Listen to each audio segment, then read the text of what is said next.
ಯಾವ ರೀತಿ ಅಗೌರವವನ್ನು ತೋರಿಸಿದ್ರು ಅನ್ನೋದನ್ನ ನಿನ್ನೆ ತಕ್ಷಣ ವಿರೋಧ ಪಕ್ಷದ ನಾಯಕರು ನಿಮ್ ಗಮನಕ್ಕೆ ತಂದಿದ್ದಾರೆ. ನೀವು ಸುಮ್ಮನೆ ಕೂತಲ್ಲಿ ಆಯ್ತು, ನಮ್ಗೆ ಗೊತ್ತು ಯಾರು ಮಾತಾಡೋದು. ರಾಜ್ಯಪಾಲರಿಗೆ ಸದನಕ್ಕೆ ನೀವು ಮತ್ತು ಸರ್ಕಾರ ಕರೆದ ನಂತರ ಅವರಿಗೆ ಶಿಷ್ಟಾಚಾರದಲ್ಲಿ ಗೌರವವನ್ನು ಕೊಡಬೇಕಾಗಿರುವಂತದ್ದು ಈ ಸದನದ ಕರ್ತವ್ಯ ಇದೆ, ನಮ್ಮೆಲ್ಲರದು ಕೂಡ ಕರ್ತವ್ಯ ಇದೆ, ಜವಾಬ್ದಾರಿ. ಇದನ್ನ ಏಕಾಏಕಿ ನಿಮ್ಮ ರಾಜಕಾರಣ ಕಾರಣಕ್ಕೋಸ್ಕರ ರಾಜ್ಯಪಾಲರ ಭಾಷಣ ಹೇಗ್ ಮಾಡಿದ್ರು ಅನ್ನೋದನ್ನ ಒಂದನೇ ನಿರ್ಣಯದ ಮೇಲೆ ಮಾತಾಡೋಣ, ಏನು ತೊಂದರೆ ಇಲ್ಲ. ಒಬ್ಬ ರಾಜ್ಯಪಾಲರು ಸಾಂವಿಧಾನಿಕ ಹುದ್ದೆಯಿಂದ ಬಂದು ಇಲ್ಲಿ ಭಾಷಣ ಮಾಡಿದಾಗ ಅವರು ಸರ್ಕಾರ ಕೊಟ್ಟಂತ ಭಾಷಣದ ಪ್ರತಿಯನ್ನೇ ಮಂಡನೆ ಮಾಡಿದ ನಂತರ ಸರ್ಕಾರ ನಡ್ಕೊಂಡಂತ ರೀತಿ ಏನು, ಅದು ಸದನದಲ್ಲಿ ನಡ್ಕೊಂಡಂತ ರೀತಿ ಏನು? ಕರ್ನಾಟಕದ ಸದನಕ್ಕೆ ಭಾರಿ ಒಳ್ಳೆಯ ವ್ಯವಸ್ಥೆ ಇದೆ ಅಂತೇಳಿ ತುಂಬಾ ಜನ ಭಾಷಣ ಮಾಡಿದ್ದು ನಾವೆಲ್ಲರೂ ಕೂಡ ನೋಡಿದೀವಿ.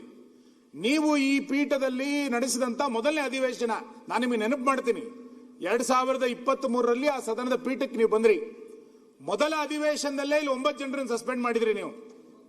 ನಿಮಗಿನ್ನೂ ಆ ಪೀಠದ ಅನುಭವ ಇತ್ತೋ ಇಲ್ಲ ಗೊತ್ತಿಲ್ಲ, ಆದ್ರೆ ಮೊದಲ ಅಧಿವೇಶನದಲ್ಲೇ 9 ಜನರನ್ನು ಸಸ್ಪೆಂಡ್ ಮಾಡಿದ್ರಿ. ಏನಕ್ಕೆ ಅಂದ್ರೆ ಪೀಠಕ್ಕೆ ಅಗೌರವ ತೋರಿದ್ರು ಅಂತ. ಅದಾದ ನಂತರ ಮತ್ತೆ 18 ಜನರನ್ನ ಸರ್ಕಾರ ಯಾವುದೋ ಮೋಷನ್ ಮೂವ್ ಮಾಡ್ತು 348ರಲ್ಲಿ ಅಂತಂದಾಗ ಮತ್ತೆ 18 ಜನರನ್ನ 6 ತಿಂಗಳ ಕಾಲ ಸಸ್ಪೆಂಡ್ ಮಾಡಿದ್ರಿ. ವಿಧಾನಸಭೆ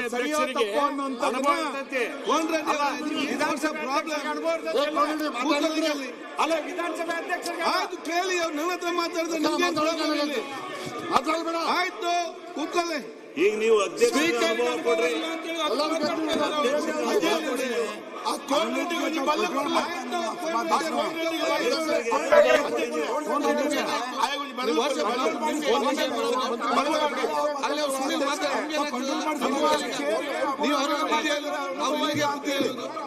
ಬುದ್ಧಿಯಲ್ಲಿಗೆ ಮಾತಿದ್ದೀರಾ? ಕೂತ್ಕೊಳ್ಳಿ.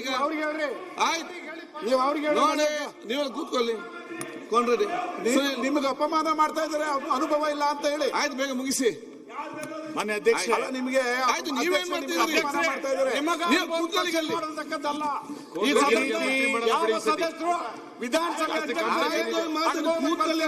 ನೀವು ಸುಮ್ಮನೆ ಅಂತ ಮಾತಾಡ್ತೀವಿ, ಅನುಭವ ಇಲ್ಲ ಅಂತ ಹೇಳ್ತಾ ಇದಾರಲ್ಲ.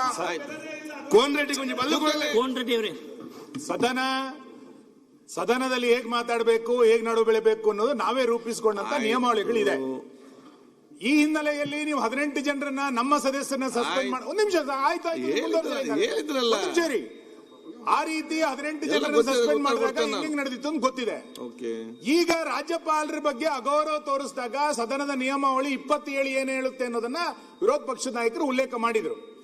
ನೀವು ಅದಕ್ಕೆ ರೂಲಿಂಗ್ ಕೊಡದಲೆ ಆ ರೀತಿ ಅನುಚಿತ ವರ್ತನೆ ಮಾಡಿದಂತ ಸದಸ್ಯರನ್ನ ಇಟ್ಕೊಂಡೆ ಮತ್ತೆ ಸದನ ನಡೆದ್ರೆ ಸದನಕ್ಕೆ ಏನ್ ಗೌರವ ಬರುತ್ತೆ?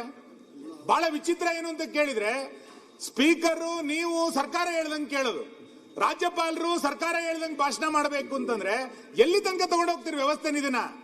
ಹಾಗಾಗಿ ನಾನು ನಿಮ್ಮ ಹತ್ರ ವಿನಂತಿ ಮಾಡೋದು, ನಿಮಗೆ ಸದಸ್ಯರ ಅಗೌರವ ತೋರಿದಾಗ ಹೆಂಗೆ ಬೇರೆ ಬೇರೆ ಸದಸ್ಯರನ್ನ ಸದನದ ಗೌರವವನ್ನು ಎತ್ತಿಡಿಬೇಕು ಅನ್ನುವ ಕಾರಣಕ್ಕೆ ಸಸ್ಪೆಂಡ್ ಗಳನ್ನ ಮಾಡಿದ್ರು. ಈಗ ಅವತ್ತು ಅವರು ಮೂವ್ ಮಾಡಿದ ತಕ್ಷಣ ಸಸ್ಪೆಂಡ್ ಮಾಡಿದ್ರಿ. ಈಗ ನೀವು ನಿಯಮ 27ರ ಪ್ರಕಾರ ಕಾನೂನು ಸಚಿವರನ್ನು ಸೇರಿಸಿಕೊಂಡಂತೆ ಆ ಎಲ್ಲ ಸದಸ್ಯರನ್ನ ಸಸ್ಪೆಂಡ್ ಮಾಡ್ಬೇಕು ನೀವು. ಅವಾಗ ಈ ಸದನದ ಗೌರವ ಎತ್ತಿಡಿದಂಗಾಗುತ್ತೆ. ಇಲ್ಲಾಂದ್ರೆ ಇನ್ನ ರಾಜ್ಯಪಾಲರು ಭಾಷಣ ಮಾಡ್ಲಿಕ್ಕೆ ಬರ್ಬೇಕಾದ್ರೆ ಇನ್ನ ಯಾವ ಧೈರ್ಯದಲ್ಲಿ ಬರ್ತಾರೆ? ಸದನದ ಒಳಗೆ ಸದಸ್ಯರ ಗೌರವ ಬಿಡಿ, ರಾಜ್ಯಪಾಲರ ಗೌರವನೇ ರಕ್ಷಣೆ ಮಾಡಲಿಲ್ಲ. ರಾಜ್ಯಪಾಲರಿಗೆ ರಕ್ಷಣೆ ಕೊಡದಲೇ ಇರುವಂತ ಪರಿಸ್ಥಿತಿಯನ್ನ ಈ ಗೂಂಡಾ ಸರ್ಕಾರ ನಿರ್ಮಾಣ ಮಾಡಿಕೊಡ್ತು. ನೋಡಿ,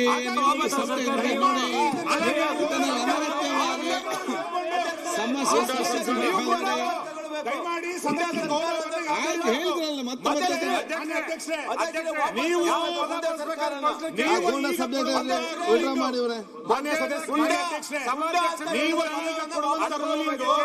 ಮುಂದಿನ ಬಹು ವರ್ಷಗಳ ಕಾಲದ ರೂಲಿಂಗ್ ಅದು. ನೀವು ಆಡಳಿತ ಪಕ್ಷದ ಪರವಾಗಿ ರೂಲಿಂಗ್ ಕೊಡಕ್ ಬರಲ್ಲ, ಅವ್ರು ಹೇಳ್ದಂಗೆ ರೂಲಿಂಗ್ ಕೊಡಕ್ ಬರಲ್ಲ.